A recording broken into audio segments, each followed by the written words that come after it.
Hello, mga kamaster, maraming salamat po sa lahat ng tumatangkilik ng The Secretly Rich Man, Gerald Crawford Story. Paki-follow and subscribe mga master para sa mga susunod pang mga kabanata. Isa pala akong rich kid. By 2 years is body. Kabanata 81. Quinten, paano mo nalaman? Isa't isa, tignan mo, ikaw ay may dalang napakaraming gamit. Halika at maupo. Dito. Ang ina ni Mila ay si Helen Smith, at siya ang vice president nila. Kumpanya. Kaya naman, nagkaroon siya ng malawak na social network. Bagamat kasali si Quinten. Isang pangit na iskandalo araw na nakalipas para sa kanya. Immoral na mga aksyon, mabuti si Mrs. Smith. Mulat sa potensyal ng kanyang pamilya. Bukod, ito ay katanggap-tanggap para sa isang kabataan. Tao sa maling pag-uugali minsan sa kanyang buhay. Higit sa lahat, ang pamilyang Ziegler. Pinalawak ang negosyo nito sa Mayberry Commercial Street. Malapit na silang umangat sa kapangyarihan. Kung ang kanyang kumpanya ay maaaring makatanggap ng tulong mula sa ang pamilya Ziegler sa pagkakataong ito, ay hindi. Ito ay nangangahulugan na ang kanilang krisis ay magiging nalutas. Nang marinig ang mga tanong ni Mrs. Smith, binigyan ni Quinten si Gerald ng masamang tingin at sinabi, "Syempre kilala ko siya. Siya ay isang kilalang karakter sa universidad." Iniisip kung paano naruroon si Gerald. Sa kanyang huling ilang nakakahiya. Sandali, ang galit ni Quinten sa nagsimulang lumaki si Gerald. Matapos gawin ang malamig na mga pahayag na iyon, umupo si Quinten sa pangunahing upuan ng ang sofa. Narinig ni Victor ang tungkol kay Quinten Ziegler. Dati at alam kung anong uri ng katangian niya sa lipunan, at sa gayon, siya ngumiti at tumango sa huli. Magalang. Ganun din ang ginawa ni Whitney, umaasa na mapapansin siya ni Quinten. Presensya. Hindi niya inisip ang masalimuot nitong nakaraan bilang siya ay hindi maikakailang anak ng isa sa mga pinakamayaman sa Mayberry. Gayunpaman, ang mga mata ni Quinten ay kay Mila. Mag-isa. Pagkatapos ng nangyari kamakailan, naghiwalay sina Quinten at Alice. Mabuti. Sa kabutihang palad, ang ama ni Quinten ay isang negosyante na may malaking network. Nagkataon na ang ama ni Mila. Nagkaroon ng relasyon sa negosyo ang kumpanya. Kasama nila. Dati, sinubukan ni Quinten ilang beses para yayain si Mila. Hapunan ngunit tinanggihan. Kaya, sa Quinten, si Mila Smith ay isang malamig. Pusong Diyosa na hindi kailanman kinilala siya. Gayunpaman, nagbago ang sitwasyon. Ngayong kaharap ng pamilya ni Mila malaking krisis, si Quinten ay maaaring muling mag-apoy sa kanya. Plano. Siya ay dapat na kumilos bilang isang mabait na tao sa pinakakaunti. Mr. and Mrs. Smith, ang aking ama ay nagkaroon. Nakatanggap ng balita tungkol sa iyong kumpanya, kaya nandito ako sa ngalan ng aking ama. Makakuha ng isang mas mahusay na pag-unawa sa iyo sa tao. Tatawagan ko ang aking ama mamaya para ipaliwanag sa kanya ang sitwasyon. At tingnan kung makakatulong siya. Besides, lahat itong mga kaibigan ni Mila na nandito ngayon ay hindi mga karaniwang tao. Maaari tayong magtrabaho magkasama para makaisip ng magandang paraan. Tulungan kang malampasan ang krisis. Quinten. Sabi ng may confident na ngiti. Talaga, tama ka. Quinten. Umaasa talaga ako sa inyo na may koneksyon sa maimpluwensyang matutulungan tayo ng mga tao kung maaari. Helen. Nagsimulang magkagusto si Smith. Quinten. Nagpasya siyang pumikit. Ang kanyang masamang nakaraan. Lahat ng maaasahan niya. Ngayon ay si Quinten ang naging anak niya. Batas. Tumango si Victor at ang iba pa. Kasunduan. Tama si Quinten. Kahit na tayo, hindi kasing lakas ng Ziegler. Pamilya, marami pa tayong maiaambag. Sa abot ng ating makakaya. Sa bagay, ang kumpanya naman ni Mila. Humaharap lamang sa ilang mga hadlang sa kapital, ito. Nananatili pa rin ang potensyal nito. Oo, isa sa mga kaibigan ng nanay ko. May mataas na posisyon sa bangko. Baka makahiram tayo sa kanya. Bangko. Ang lahat ay nagtatrabaho ng husto sa kung ano. Kinailangan nilang tumulong. Ang ilan ay tumulong sa kanilang sariling pera, ang ilan ay gumamit ng kanilang koneksyon para makakuha ng pondo. Tuwang-tuwa si Helen nang makita silang lahat. Handang tumulong. Siya ay napakalinaw tungkol sa background ng mga kaibigan ng kanyang anak na babae. Wala ni isa sa kanila ay mula sa isang pangkaraniwan pamilya. Pero nang tumingin siya kay Gerald, naiinis siya. Nakatingin si Gerald sa phone niya. Pag-swipe ng daliri niya sa screen, parang may hinahanap siya. Paano? Mapagpanggap. Kailan pa nakilala ni Mila? Isang taong napakababa. At ito ay isang kakilakilabot na bangungot kapag napagtanto niyang may damdamin ang lalaking ito para sa kanyang anak na babae. Gerald, wala ka bang lecture? Dumalo. Salamat sa iyong pag-aalala. Ngunit hindi mo dapat pabayaan ang iyong pag-aaral. Bakit hindi ka muna bumalik? Naramdaman ni Helen Smith ang kay Quentin hostility kay Gerald, so she acted. Mabilis na paalisan siya. Ang kanyang aksyon ay ikinagulat ni Gerald kung sino. Tatawagan ko lang si Zack. Kahit papaano, naiintindihan niya kung bakit ginawa niya ito. Naisip niya siguro iyon. Siya ang inutil at tila pinili niyang pumanig kay Quentin. Nakaramdam ng pait si Gerald. Inamin niya na may nagawa siya. Masasamang bagay noon, ngunit wala iyon kung ihahambing sa kay Quentin. Mga gawa. Dahil lang sikat siya, second generation rich, ang kanyang kakilakilabot. Ang nakaraan ay madaling nakalimutan ng iba. Siya naman, pinatawad ng iba. Parang imposible ang mga tao. Sa kanila, siya ay sadyang nakakadiri. Bakit iba ang natanggap nila? Paggamot mula sa iba. Kaya, Quentin ay mayaman at siya ay walang pera. Tignan mo siya. Umaarte siya na parang siya ay tumatawag ng isang tao para sa tulong. As if siya pwede. Kabanata 82. Ngumisi si Kyle. Iniisip ba niyang ilabas lahat ang pera na napanalunan niya? I bet hindi. Sapat na. First time kong makakita ng ganito. Ganap, at ayaw ni Gerald na mangyari. Gusto lang niyang pagbutihin ang sarili niya. Sarili niyang bilis, tahimik. Nasiyahan siya. Basta hindi siya kapos sa pera. Napabuntong hininga si Gerald. Pagkatapos, sinabi niya, tama, ako. May klase mamaya, aalis na ako. Pagkatapos, tumayo si Gerald at umalis. Gerald. Naabutan naman siya ni Mila. Nakaramdam siya ng kaba, lalo na kapag siya sabay tingin kay Gerald. Kapag nagkwento siya tungkol sa nakaraan niya. Talagang pinagsisihan niya ito. Bakit hindi ko naisip kay Gerald? Pananaw. Sino ang papayag? Gawin niyon kung wala siyang pera. Tsaka maganda ang pakikitungo sa akin ni Gerald. Sa lahat ng ito, ngayong narinig niya na ako tao, nakikinig sa kanilang pangungutya, si Gerald. Ang pagnanais na ibunyag ang kanyang pagkakakilanlan. Gayunpaman, mabilis siyang kumalma. Dahil kapag ginawa niya iyon, kaya niya hindi na muling mabubuhay sa parehong buhay.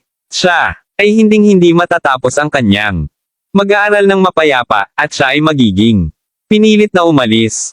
Ito ay dahil ayaw ng kanyang ama. Hayaan mo siyang mag-isa sa unibersidad.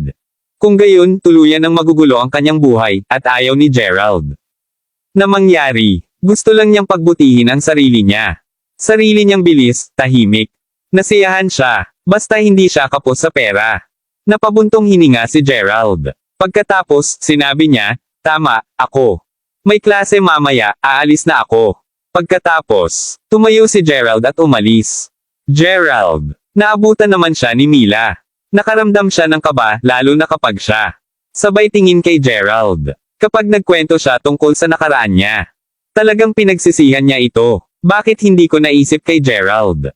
Pananaw. Sino ang papayag? Gawin niyon kung wala siyang pera. Tsaka maganda naman ang pakikitungo sa akin ni Gerald. Sa lahat ng ito, ngayong narinig niya na ako nahihirapan ako, pumunta siya sa akin. Siya. Dinalhan pa ako ng regalo. Naisip ni Mila na siya ay nagkamali. Gerald. Gerald, galit ka ba sa akin dahil hindi nakatayo para sa iyo kapag sila ay nililibak? Sa iyo. Napakagatlabi si Mila. Hindi ako galit. Gusto ko lang. Alam mo kung ganyan ang tingin mo sa akin. Pareho ba ang tingin mo sa kanila na ako? Ako ay isang tao na walang hangganan kapag money is involved. Tumingin si Gerald. Nakangiti si Mila. Ginawa ko kanina, pero hindi na. Gerald, I still think we are good. Kaibigan. Lumapit si Mila kay Gerald. Sige. Walang sinabi si Gerald. Siya lang. Tumango at umalis. Sa labas ng Paradiseville. Isang mahabang hininga ang pinakawala ni Gerald. Naramdaman niya ang isang medyo nalungkot nang malaman niya na si Mila. Iisipin siya ng paraan ng iba. Ginawa. Halo-halong nararamdaman si Gerald. Siya, hindi sila mailarawan ng mga salita. Gayunpaman, kinuha niya ang kanyang telepono mula sa kanyang bulsa at tumawag sa Zack. Mr. Crawford, may magagawa ba ako gawin para sa iyo? Kuya Zack, kailangan ko ng pabor. Ikaw, may tinatawag na kumpanya, Future Tech Inc., at mukhang nasa gulo. Maaari ba akong mag-invest sa kumpanyang iyon? Mamuhunan. Natigilan si Zack para sandali, at pagkatapos ay tuwang-tuwa siya. Sa narinig niya, syempre ikaw, pwede. Matutuwa si Miss Crawford. Ginawa mo, walang problema, wala po. Problema sa lahat. Ako na ang bahala. Kaagad. Sige, huwag mong gamitin ang pangalan ko. Gamitin mo ang pangalan ng kumpanya sa halip, Kuya Zack. Paalala ni Gerald. Oo, aayusin ko ang usaping ito sa isang oras. Masayang sabi ni Zack. Mr. Crawford ay gumawa ng isang mahusay na pagpapabuti. Pagkababa ng tawag ay si Gerald. Handa nang bumalik sa universidad. Kasalukuyan siyang naghahanda para kunin ang next driving test. So, binalak niya magsanay ng kaunti. Gayunpaman, pagdating niya sa campus, nakatanggap siya ng tawag mula kay Harper. Hahaha, may magandang balita, Gerald. Napakagandang balita, sabi ni Harper. Sa pagitan ng pagtawa. Ano ito? Nagulat si Gerald. Ang sabi ng ulo ng kanyang dormitoryo. Siya, palaging may posibilidad na kumilos ng pabigla-bigla. It's about Xavier. Inawi niya, Yuri. Maging ang mga pulis ay dumating. Sinasabing nandito sila para arestuhin si Yuri. Ito ay ang gulo ngayon. Pupunta kaming lahat sa dormitoryo ng mga babae upang makita kung ano ang nangyayari. Inawi ni Xavier si Yuri. At ang pulis ay dumating.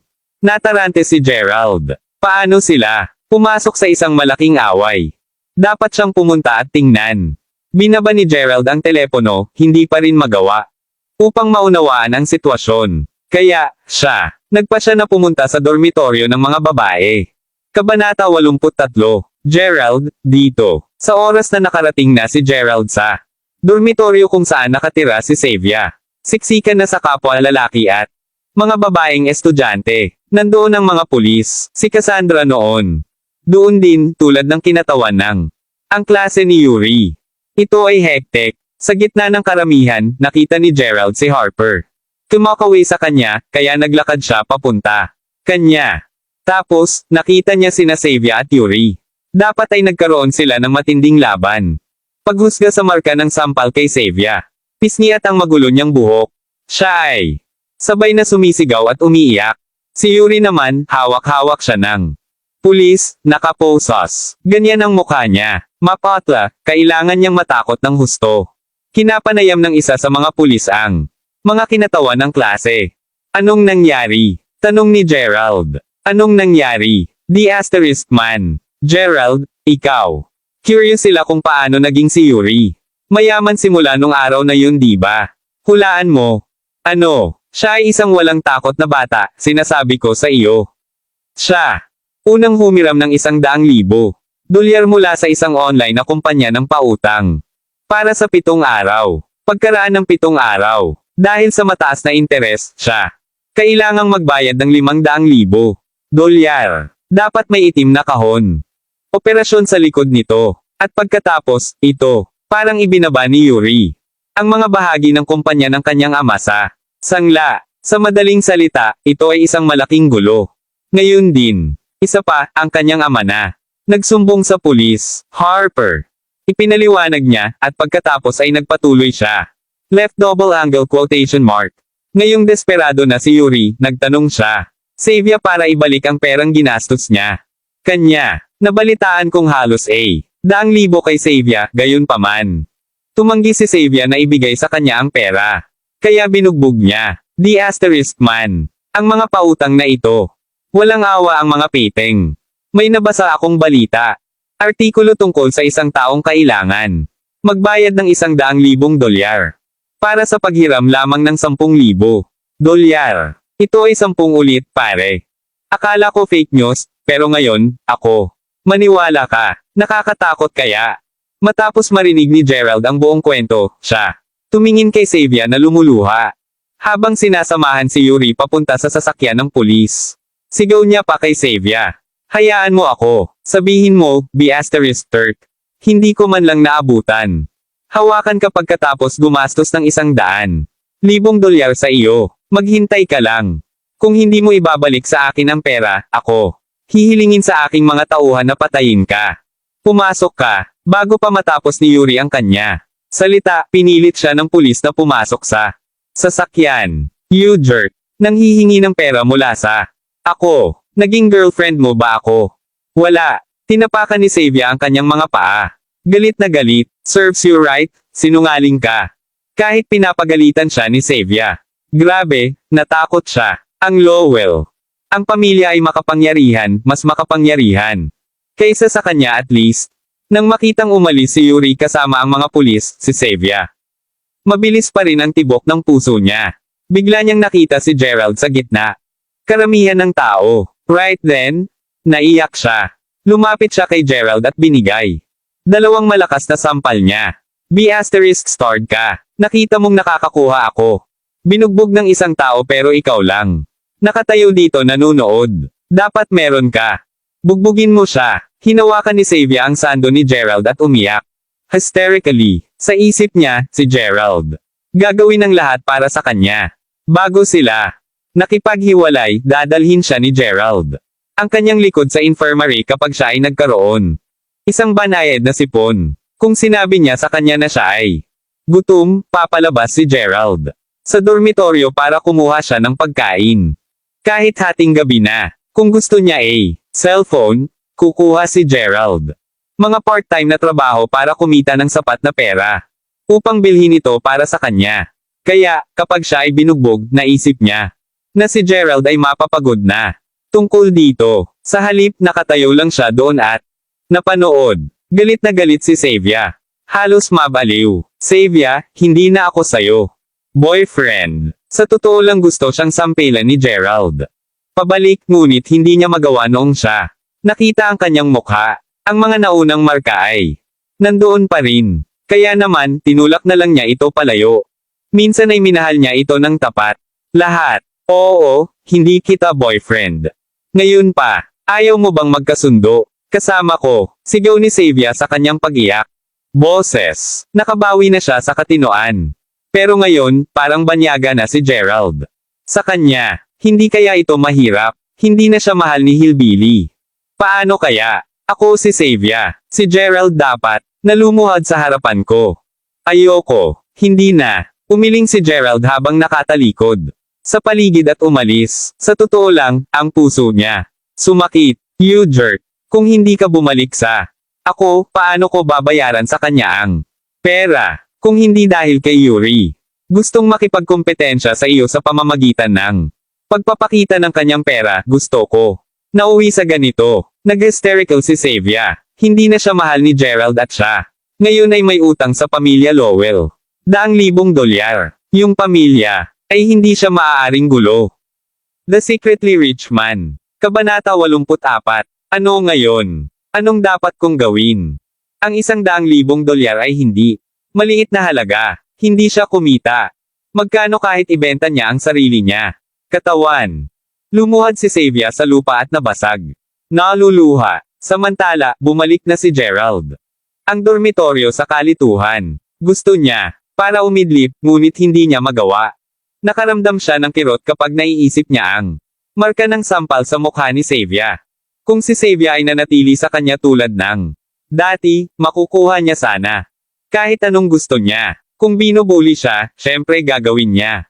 Maghayganti para sa kanya. Ngunit sa kabalintunaan, siya ay nagtaksil sa kanya. Siya ay nagsinungaling sa kanya. Sinabi niya iyon sa kanya. Kailangan niya ng ilang oras upang linisin siya. Isip, ngunit nagsimula siyang makipag-date. Ibang lalaki sa loob lamang ng 3 araw. Hindi ito binanggit ni Gerald, pero siya. Hinding-hindi ito makakalimutan. Nakahiga sa kama, nag-aalala. Ang magagandang bagay tungkol kay Xavier pati na rin. The way she had ridiculed him, kalahati ng isang. Lumipas ang 1 oras nang hindi niya napapansin. Biglang tumunog ulit ang phone ni Gerald. Galing iyon kay Mila. Nasaan ka Gerald? Halika sa akin. Mabilis na bahay. Inihain ang pagkain. Kami. May party. Mukhang excited si Mila. Nakabalik na ako sa dormitoryo. Ano yon? Halos mahulaan ni Gerald kung ano ang meron. Nangyari, ngunit nagkunwari siyang hindi. Alam ang tungkol dito. Bueno, nalampasan natin ang krisis. At alam mo kung ano, mayroon ang aming kumpanya. Nakatanggap lang ng $100 milyon. Dolyar na pagpopondo mula sa Mayberry International Inc. Halika dito dali. Party. Mukhang tuwang-tuwa si Mila. Gerald. Naging masaya rin at medyo nagulat. Mabilis at mahusay si Kuya Zack. Paghawak sa usaping ito, gayon paman. Ang hindi inaasahan ni Gerald ay siya pala. Ay talagang namuhunan ng $100 milyong sa kanyang kumpanya. Yun. Ay isang buong maraming pera. Ay, bago ang insidente sa dormitoryo. Masaya sana si Gerald na pumunta. Ang bahay ni Mila upang magkaroon ng kasiyahan mula noon. Inimbitahan siya ni Mila. Ngunit pagkatapos, pagkakita sa nangyari kay Xavier, siya ay nakakaramdam ng panghihina ng loob. Ipapasa ko lang. Magsaya kayong lahat. Pakiramdam ko medyo pagod ngayon. Gusto kong kumuha ng ilan. Matulog ka na. Hey, buddy. Bakit hindi ka sumama? Natakot ka na sila ay tuyain ka. Muli, don't worry. Hindi ko sila papayagan. Gawin mo. Hindi yon. Pagod na ako. Sige, mamaya, pagbalik ko sa campus, ay treat kita mag-isa. Sa pamamagitan ng paraan, noon pa man gusto kitang tretuhin. Sa isang kainan. Ngayon ay may pagkakataon na ako. Sige, binaba ni Gerald ang telepono. Siya ay isinasaalang-alang kung dapat ba siyang maghanap ng pagkakataon na sabihin kay Mila na siya ang nagkaroon. Talagang tumulong sa kanya. Dapat ko bang ibunyag sa kanya ang aking pagkakakilanlan? Hindi niya lang alam kung paano sasabihin. Masyado bang biglaan? Naramdaman ni Gerald ang ulo niya. Malapit nang sumabog. Samantala, sa bahay nila Mila.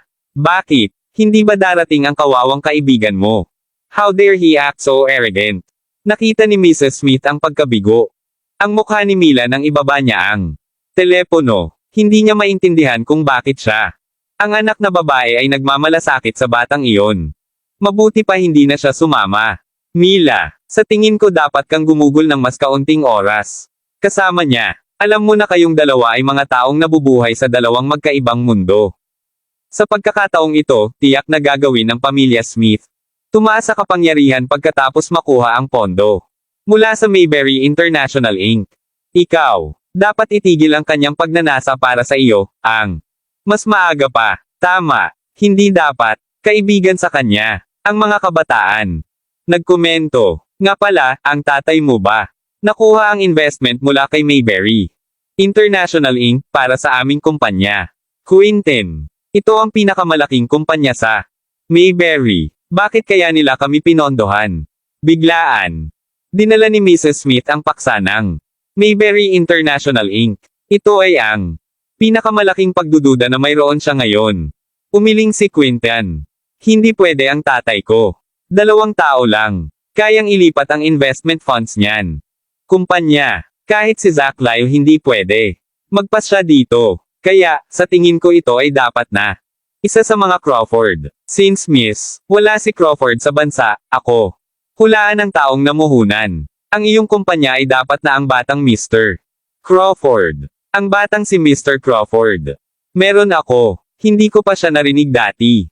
Natahimik ang lahat ng naroon. Alam nila na si Zack Lyle iyon. Ridiculously rich in Mayberry. Ngayon, na alam nila na mayroon siyang 2 malaki. Mga amo at isa sa kanila ang bata. Mr. Crawford, hindi ba ibig sabihin nito? Ang Mayberry Commercial Street noon. Kanya, kung gayon, gaano siya kay Oman? Inilarawan siya ni Quinten ng may paggalang. Ang batang ito na si Mr. Crawford ay isang misteryosong tao, at walang makakaya. Isipin mo kung gaano kay Oman ang pamilya. Ngayong nakarating na siya sa Mayberry, siya ay tiyak na gustong ipakita ang kanyang kasanayan. Sa makatuwid, taya ko ang iyong kumpanya. Dapat ay nakakuha ng pagkakataon pa lamang. Oras na, Mrs. Smith. Sa tingin ko mayroon tayo. Tumanggaw si Mrs. Smith. Nakaramdam ng saya at pagtataka. Ang mga babae, kasama si Whitney, ay hindi magawa. Umupo ka pa. Quinten, mangyaring sabihin sa amin ang higit pa tungkol sa itong batang si Mr. Crawford, hindi ba? Sabihin na ang buong Mayberry Commercial Street ay kanya. Banal na si Asterisk T. Napangiti si Quinten. Anong sabi mo? Mayberry Commercial Street. Hayaan mo ako. Sabihin mo ito. Narinig ko ito mula sa aking ama. Ang Mayberry Commercial Street, na literal na pera, printing machine, ay wala sa kanilang mata. Ito ay isang fragment lamang. Ano? Kabanata 85. Napakalaking kalye iyon at gayon paman, wala ito sa paningin ng batang si Mr. Crawford. Gaano kalakas ang pamilyang Crawford na ito? Si Whitney at ang iba pang mga babae ay nahulog kaagad kay Mr. Crawford. How they wish to become his girlfriend. Gayunpaman, hindi mo ba pinalalaki ito? Kung ito ay isang maimpluwensyang pamilya, dapat nakita natin ito sa internet. The Secretly Rich Man. Kabanata 86. Medyo naiinis siya sa pagiging inosente niya noon. Ngayong tapos na ang kakaibang pagiging magulang niya at gumastos na siya ng sobra-sobra, pinagalitan pa siya ng ate niya. Nadama ni Gerald na ang kanyang buhay ay medyo madrama, na halos isang panaginip. Hoy, na-check ko na ang mga transaksyon ng card mo. Ginastos mo ang lahat ng pera. Haha, magandang trabaho. Nabalitaan ko kay Zack na malaki ang naging improvement mo. Natutunan mo pang gamitin ang pondo ng kumpanya para mag-invest sa isang maliit na kumpanya. Nag-background check ako sa kumpanyang tinulungan mo. Na-inlove ka ba sa babaeng yon? Kinukuha mo ba akong hipag? Mapaglarong tanong ni Jessica. Totoong nakipag-ugnayan si Gerald kay Mila nitong mga nakaraang araw at talagang lalo silang nagkakagusto sa isa't isa. Nakipag-chat sa kanya si Mila tungkol sa halos lahat, at napakasaya niyang makipag-chat sa anumang bagay sa kanya. Gayunpaman, habang papalapit sila, mas naging atubili si Gerald na gawin ang unang hakbang sa paghabol sa kanya. Hindi niya inaasahan na malalaman ito ng kanyang ate. Hindi ako. Mapait na sabi ni Gerald. Sige, titigil na ako sa pang-aasar sayo. Gusto ko lang sabihin sa iyo na simula nang mag-invest ka, pinaalala mo sa akin ang plano kung magtayo ng ilang paaralan o shopping complex sa Mayberry. Bakit hindi mo subukang gawin ito para sa akin sa halip? Binigyan siya ni Jessica ng hindi mapagpatawad na hamon. Ano? Pero sister, wala akong alam sa investment. Kaya gusto kong matuto ka. Ito ay magiging maayos. Bubuo si Zack ng isang pambihirang team para tulungan kang gawin ito. Maaari mong samantalahin ang pagkakataong ito para matutunan kung paano gamitin ang mga asset. Kung hindi ka makapasa sa huling pagsubok sa hinaharap, hindi. Anong pagsubok? May kakaibang naramdaman si Gerald sa sinabi ng kapatid. Simula noong araw na pinadalhan siya ng pera ng kanyang ate, kakaiba na ang kinikilos niya. Pinilit niya siyang gumastos ng hindi bababa sa $200,000 sa isang pagkakataon, at pagkatapos, sinabi niya sa kanya na gastusin ang buong $20 milyong. Mukhang hindi niya ito ginawa dahil lang sa marami silang pera. Mukhang may motibo siya sa likod nito. Kung tutuusin sa sinabi nito kanina, tiyak na nahulaan niya ito. Wala lang. Ito ay hindi isang bagay na dapat mong malaman, at huwag magtanong sa ngayon. Gawin mo lang ang sinabi ko. Simula ngayon, tumutok sa iyong pamumuhunan.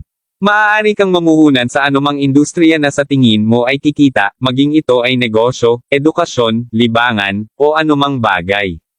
Maaari kang mamuhunan sa pangalan ng Mayberry International Inc., at ibibigay nila sa iyo ang mga pondo. Matapos paalalahanan siya ni Jessica na magsimula sa lalong madaling panahon, ibinaba niya ang telepono. Napakamot ng ulo si Gerald. Wala siyang alam sa lahat ng mga bagay na ito. Sa sandaling iyon, muling nagring ang telepono. Si Zack iyon. Tumawag siya sa tamang oras. Are you busy, Mr. Crawford? Kung wala ka, pwede ka bang pumunta sa Manor saglit? G. Harrison mula sa koanihan ng komersyo, G.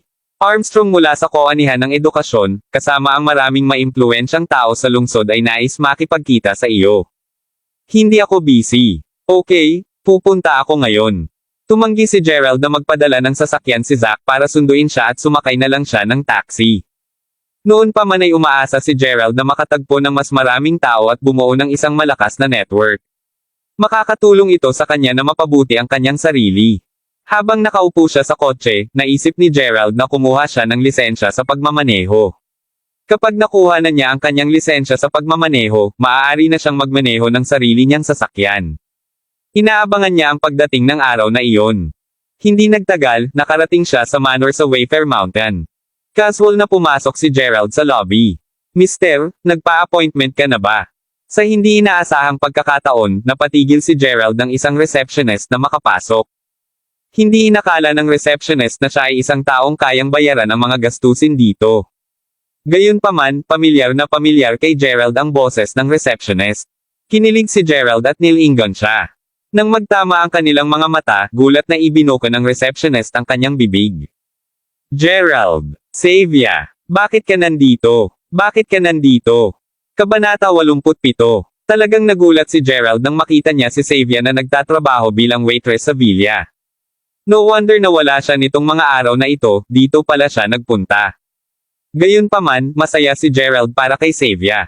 Paano niya ito sasabihin? Bagamat nanatiling masama si Xavier sa kanya, hindi siya nahulog at nakahanap ng trabaho pagkatapos ng insidenteng iyon, nagsusumikap para kumita ng pera. Kung ikukumpara sa ibang kahihinatnan, mas pinili ni Gerald na makita siyang ganito. Gerald, bakit ka nandito? Ito ba ay isang lugar kung saan maaari kang pumunta at pumunta ng malaya? Lumabas ka na, malamig na sabi ni Xavier. Hoy, Xavier, kilala mo ba ang lalaking ito? Lumapit ang ilang waitress na kasing edad ni Gerald at tumabi kay Xavier. Nasa senior year na sila, katulad ni Xavier, at malapit nang magsimula sa kanilang internship. Kaya naman, gusto nilang magtrabaho sa villa para kumita ng pera. Nabalitaan nilang marami silang makikilalang malalaking pangalan dito, pero natarante silang lahat nang makita si Gerald. Ang lalaking ito ay hindi nagsusuot ng tulad ng mga second-generation rich frat boys. Kaya, nag-alinlangan sila na ang taong ito ay nais lamang na pumunta at makita ang mundo. May mga patakaran sa villa. Walang tagalabas na pinayagang pumasok sa villa. Syempre kilala ko siya. Ex-boyfriend ko siya. Inis na tinitigan ni Xavier si Gerald. Ano? So, siya ang scumbag na nagtapon sa iyo pagkatapos manalo sa lottery. Yung umarte na parang mayaman. The asterisk man, how dare he when he looks so pangit. Napakaraming mayayaman sa labas na mas mayaman at mas malakas kaysa sa kanya, tulad ni Mr. Bale. Para siyang bakla. Paano may kukumpara ang taong ito kay Mr. Bale? Xavier, buti na lang at nakita mo ng maaga ang hamak na ito, kung hindi, pagsisisihan mo kung ibinigay mo ang iyong sarili sa kanya. Walang katapusang kinukutya at tsismisan ng mga magagandang babae si Gerald. Maaaring wala silang marangal na katayuan. Gayunpaman, marami na silang nakilalang mga taong may malalaking pangalan mula nang magsimula silang magtrabaho sa Wayfair Mountain Entertainment. Kaya naman, halos hindi sila humanga sa kanya at medyo mayabang. Nadama nila na hindi nila kailangang mag-alala tungkol kay Gerald na isang tauunan. Walang magawa si Gerald. Magtatanong na sana siya kung bakit wala si Jane. Umalis na ba siya? Gayunpaman, hindi niya magawa dahil kinukutya siya ng mga babae at hindi siya makaimik. Napakagaling ni Xavier sa pagsisi sa iba. Hindi ba siya ang unang nagtaksil sa kanya? Regardless, tinamad na makipagtalo sa kanya si Gerald sa isyong ito. Naghiwalay na ang dalawa kahit anong sabihin niya. Bagamat may hindi maipaliwanag na nararamdaman pa rin si Gerald para kay Xavier, wala siyang balak makipagbalikan dito. Kaya, kahit anong sabihin niya ay hindi mahalaga. Gerald, sabihin ko sayo. Huwag isipin na naging napakahusay mo pagkatapos manalo sa lottery. Nagkamali ako. Kasalanan ko ito. Hindi ko nakita ang mundo noong unang taon ko. Palagi kang peke sa paligid ko. Napakatanga ko na nadamay sa sinseridad mo at nakasama kita. Hey! Pagkatapos nun, kasama ko si Yuri. Akala ko mas magaling siya sa'yo at magpapasaya sa akin. Sa katunayan, palagi akong nakatira sa ilalim ng isang bato at napakaliit ng paningin. Alam mo kung ano? Ito ay tulad ng pagbubukas ng isang bagong mundo para sa akin mula nang magtrabaho ako sa villa na ito. Nanalo ka ng 1 milyon o kahit 5 milyon, ngayon, wala na itong halaga sa akin. Sa puso ko, isa kang nourish. So, hindi mo dapat isipin na magaling ka. Para sa akin, isa ka lang basura. Emosyonal na sabi ni Xavier. Siya na may utang kay Yuri ng humigit kumulang $100,000 ay humingi ng tulong kay Gerald ilang araw na ang nakakaraan, kahit na nag-aalok na makipagbalikan sa kanya at maging kanyang babae kung tutulungan siya nito. Gayunpaman, tinanggihan siya ni Gerald. Isa pa, biglang yumaman si Gerald matapos makipaghiwalay sa kanya. Nagdulot ito ng hiya at galit kay Xavier. The Secretly Rich Man. Kabanata 88. Ngayon, gusto niyang ilabas lahat ng sama ng loob niya sa kanya. Ikaw, si Gerald ay walang kabuluhan. Ano ang dapat ipagmalaki? Talo ka. Lumabas ka. Kung hindi ka lalabas ngayon, tatawagan ko ang security guard. Malamig na nagsalita ang ilang babae. Hindi ito ang lugar. Savia, tingnan mo. Nandito na si Mr. Bale. Bigla nilang tinuro ang gate habang kinukutya si Gerald. Isang mamahaling sasakyan ang huminto sa may gate, at bumaba mula sa sasakyan ng isang gwapong binata na nakasuot ng blue suit.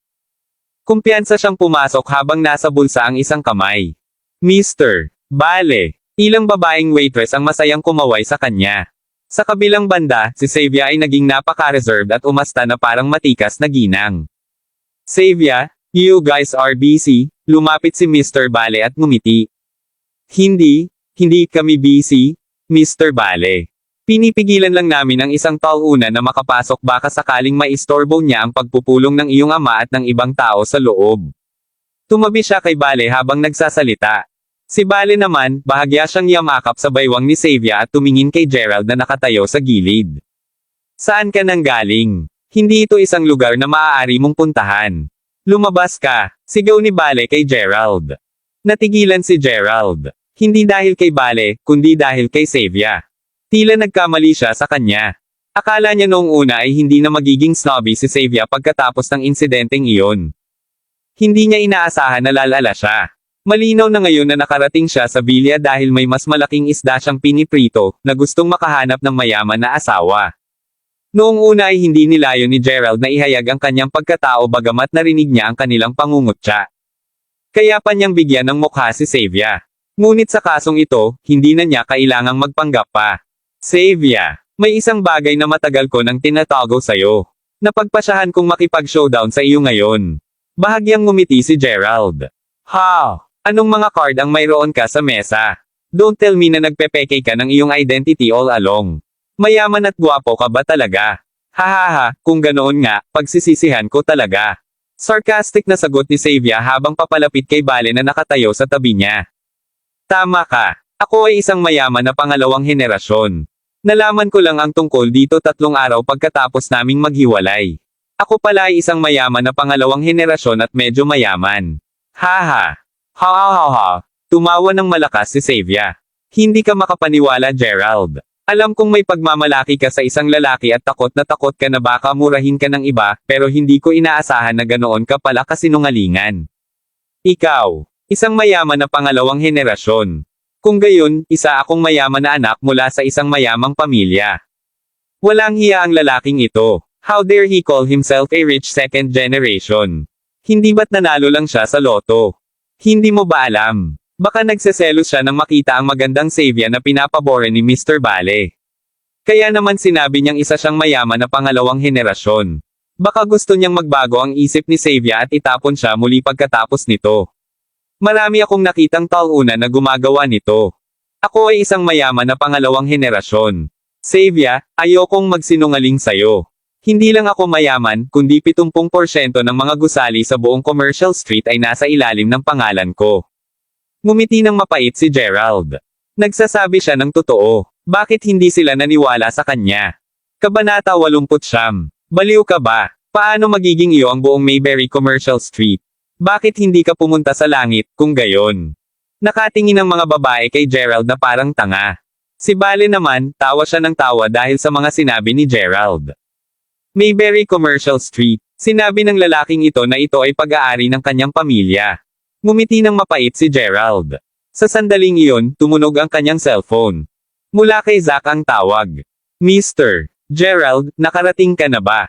Oo, Zack. Nasa front hall ako, sabi ni Gerald. Okay. Kasama ko sina G. Harrison at G. Henderson mula sa Bureau of Education. Pupunta kami upang makilala ka kaagad doon. Matagal na nilang gustong makita ka pagkatapos mabalitaan na mamumuhunan ka sa ilang mga proyekto sa kapakanan ng publiko pati na rin sa mga komersyal na proyekto. Sige. Hindi inaasahan ni Gerald na darating ang mga direktor ng ganoon kaga, at ibinaba niya ang telepono pagkatapos niyang makipag-usap. Sa kabilang banda, nagtatakang nakatingin kay Gerald si Mr. Bale at ang iba pa. Ang talunan na ito ay kumikilos na parang siya ay mayaman. Ay nako, tinawag pa niya ng masinsinan si Mr. Zack.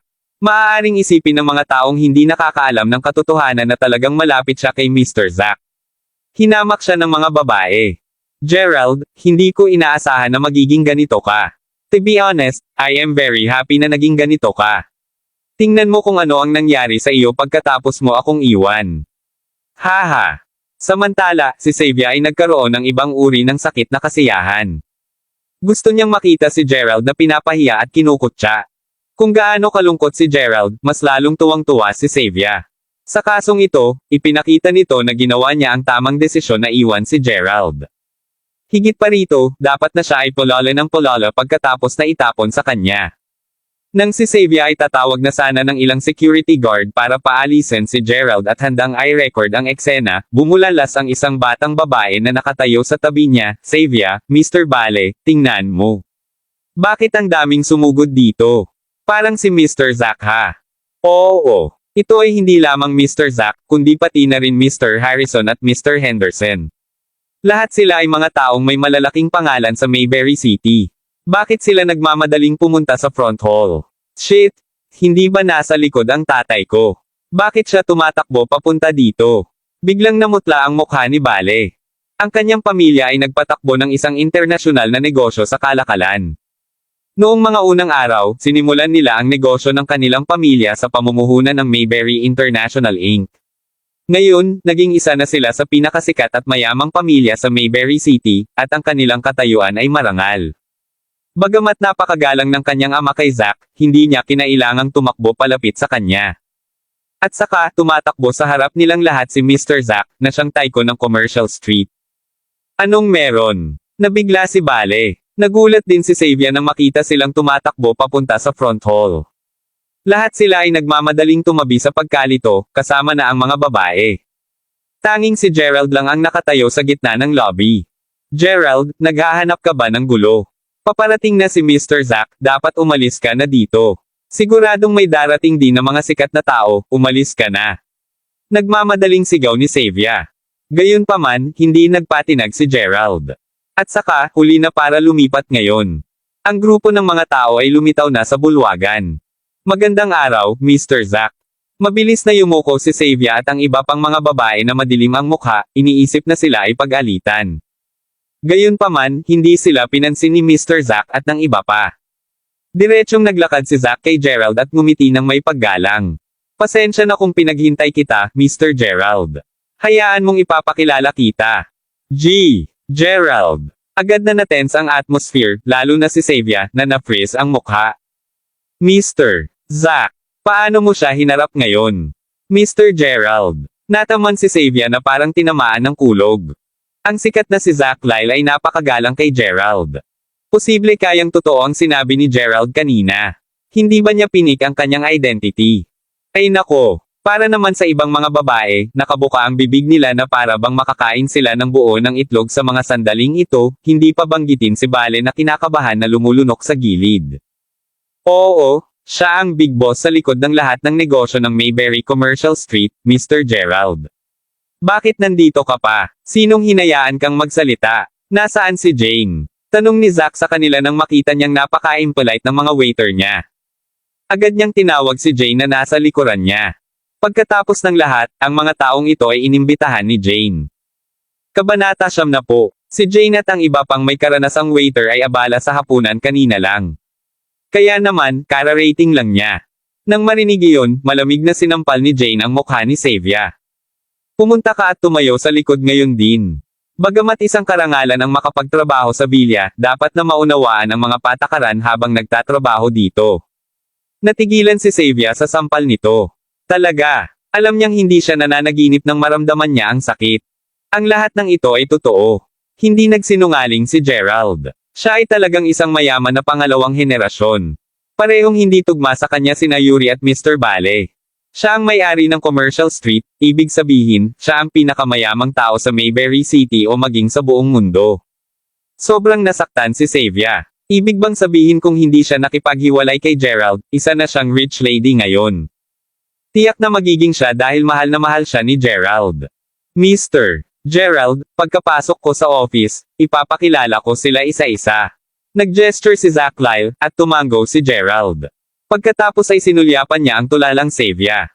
Wala siyang gaanong naramdaman matapos makipagbalikan sa kanya. Sige, pasok na tayo. Tumalikod na si Gerald at handang pumasok. Tumigil ka dyan. Biglang sigaw ni Xavier sa pagkakataong ito na ikinagulat ni Gerald. Tapos nakita niya si Xavier na sumusugod. Hindi sa kanya, kundi kay Jane. Sampal. Nagtaas ng kamay si Xavier at sinampal ng malakas si Jane. Ikaw, Xavier? How dare you hit me? Seguridad, seguridad. Medyo nawala si Jane. Ito ang unang pagkakataon na sinampal siya ng ibang tao. Pulang-pula ang mukha ni Xavier at puno ng kawalang kasiyahan. Bakit hindi? Narinig ng mga security guard ang mga salita ni Jane at nagmadali silang pumasok, at handa silang sunggaban si Xavier. Sino ba ang may lakas ng loob na hawakan ako? Alam mo ba kung sino ako? Biglang sigaw ni Xavier. Girlfriend ako ni Gerald. Girlfriend ni Mr. Gerald. Huwag mo akong hawakan. Naikuyom ni Xavier ang kanyang mga kamao. 2 taon na niya itong kasama, nalaman niya lang na isa pala itong mayaman pagkatapos nilang maghiwalay. Hindi niya matanggap na wala siyang mapapala sa kanya. Nabugbog din siya. Paano siya magiging payag? Ano? Girlfriend? Agad na huminto ang mga security guard at hindi naglakas loob na kumilos matapos marinig ang kanyang sinabi. Kumunat din ang noo ni Zack, at napalingon ang lahat kay Gerald. Nagulat si Gerald sa sinabi niya. Baliw na baliw ang babaeng ito. Walang pakialam na sinabi ni Gerald, dati siya, pero ngayon, hindi ko na siya girlfriend. Ngayong naibunyag na niya ang tunay niyang pagkatao, determinado siyang tuluyang putulin ang relasyon nila ni Xavier. Tumalikod siya at umalis pagkatapos sabihin ang mga katagang iyon. Naintindihan naman ni Zack ang ibig sabihin ni Gerald, at sinenyasan niya ang mga guard na paalisin si Xavier. Gerald, B***starred ka. Nakalimutan mo na ba kung sino ang nakasama mo ng 2 taon kahit wala kang pera noon? Palagi mong nararamdaman na ikaw lang ang nagsasakripisyo ng mga bagay sa ating relasyon. I'm sorry kung nakipaghiwalay ako sa'yo, pero naisip mo na ba ako? Kahit kailan hindi kita pinilit na bilhan ako ng kahit anong mahal sa 2 taon na iyon. Hindi mo sinasadyang binili ang mga ito para sa akin. At saka, noon, ako lang ang handang makipag-ayos sa iyo. Ako lang ang katabi mo sa school. Sabay kaming kumain at magkahawak kamay.